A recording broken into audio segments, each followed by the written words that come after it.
कल वित्त मंत्री निर्मला सीतारमण के बजट पेश किए जाने के बाद से ही देश के अर्थशास्त्री और तमाम राजनीतिक दलों के नेता अपना विश्लेषण और अपनी प्रतिक्रिया दे रहे हैं। मीडिया में भी इसको लेकर लगातार बहस चल रही है। ऐसे में एनडीटीवी के वरिष्ठ पत्रकार रवीश कुमार ने सोशल मीडिया पर एक पोस्ट लिखकर बजट पर अपना विचार रखा है। रवीश कुमार लिखते हैं कि माइनस जीडीपी वाले भारत का पहला बजट, जिसे शानदार बताया जा रहा है।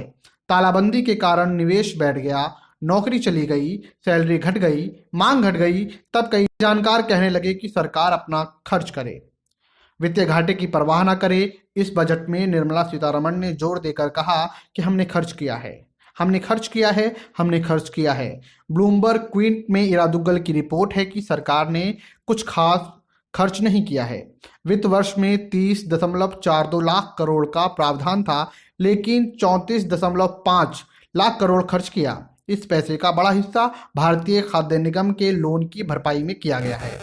कई रिपोर्ट आई थी कि एफसीआई पर 2 से 3 लाख करोड़ की देनदारी हो गई है। एक सवाल यह भी उठ रहा है कि क्या एफसीआई को लोन मुक्त इसलिए किया जा रहा है कि आगे चलकर इसे भी किसी को बेचा जा सके। फिलहाल इस अटकल को यहीं रहने देते हैं और खर्च करने के सवाल पर लौटते हैं। सरकार से खर्च करने के लिए कहा जा रहा था ताकि बाजार में मांग बढ़े, लोगों के हाथ में पैसा आए। एफसीआई का लोन चुका दिया, अच्छा किया, लेकिन जो दूसरे काम जरूरी थे वो नहीं किए गए। नए वित्त वर्ष में सरकार ने कहा है कि 34.83 लाख करोड़ खर्च करेगी, 1% अधिक। कई अर्थशास्त्री और बाजार पर नजर रखने वाले एक्सपर्ट सरकार की तारीफ कर रहे हैं। बजट में आंकड़ों को छिपाने का प्रयास इस बार कम हुआ है। हालांकि प्रोफेसर अरुण कुमार मानते हैं कि सरकार अब भी अपने वित्तीय घाटे को छिपा रही है। पिछले वित्त वर्ष में वित्तीय घाटा जीडीपी का 9.5% है, जिसे नए वित्त वर्ष में 6.8 तक लाया जाएगा और आगे चलकर इसे 4.5% तक लाना होगा। यह बताता है कि सरकार की वित्तीय हालत ठीक नहीं है, आय से ज्यादा खर्च कर रही है। लेकिन तालाबंदी के बाद दुनिया भर की सरकारें इस रास्ते पर चल पड़ी हैं। लोगों के हाथ में पैसे देने से ही अर्थव्यवस्था आगे बढ़ेगी। ध्यान रहे कि भारत में अमेरिका की तरह लोगों के हाथ में पैसे नहीं दिए जा रहे हैं। सरकार ने ऐलान किया है कि इस बार ज्यादा कर्ज लेगी, 12 लाख करोड़। इसके बारे में कहा जा रहा है कि भारतीय रिजर्व बैंक पर दबाव बढ़ेगा। भारतीय रिजर्व बैंक से पहले भी सरकार पैसे ऐंठ चुकी है, अब फिर से उसकी कमाई पर नजर पड़ रही है। आयकर में बदलाव नहीं हुआ है, इसकी तारीफ हो रही है। लोगों की नौकरी गई है, सैलरी घट गई है, उनकी कमाई और खर्च पहले से कम हुई है। सरकार के पास आयकर में कटौती की गुंजाइश कम थी, लेकिन यह कहना कि आयकर में बदलाव ना कर मेहरबानी की गई है, प्रोपेगेंडे का चरम है। मध्यम वर्ग गोदी मीडिया की चपेट में आकर प्रोपेगेंडा वर्ग में बदल गया है। उसके सामने खजाना लूट रहा है, वह ना बोल रहा है और ना बोलने वालों का साथ दे रहा है। बैंक और बीमा सेक्टर में काम करने वाली भजन मंडली भी निजीकरण के फैसले का स्वागत ही कर रही होगी, या बैंकों के बेचने से उनकी भक्ति बदल जाएगी। ऐसा कभी नहीं होगा। ऐसे लोगों के लिए बैंक के बिकने और नौकरी जाने के दुख से बड़ा सुख है भक्ति। इस मनोवैज्ञानिक आनंद का कोई मुकाबला नहीं। जब वही खुश हैं, फिर शोक नहीं करना चाहिए। अभी तक भारतीय जीवन बीमा निगम बड़े बड़े संकटों के समय सरकार को बचाता था।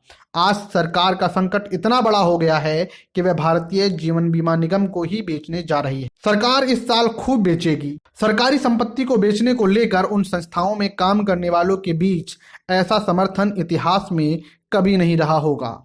अगर किसी को शक है तो आज चुनाव करा ले, सरकार बोलकर कि सारी कंपनी बेच देगी, चुनाव जीत जाएगी।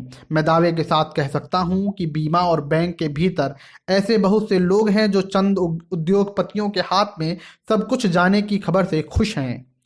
उन्हें खुश होना पड़ता है क्योंकि इनका नाम जिस नेता से जुड़ जाता है उसे बचाना पड़ता है। प्राइवेट सेक्टर तो खुश है ही, अर्थशास्त्री और बड़े बड़े संपादक भी खुश हैं।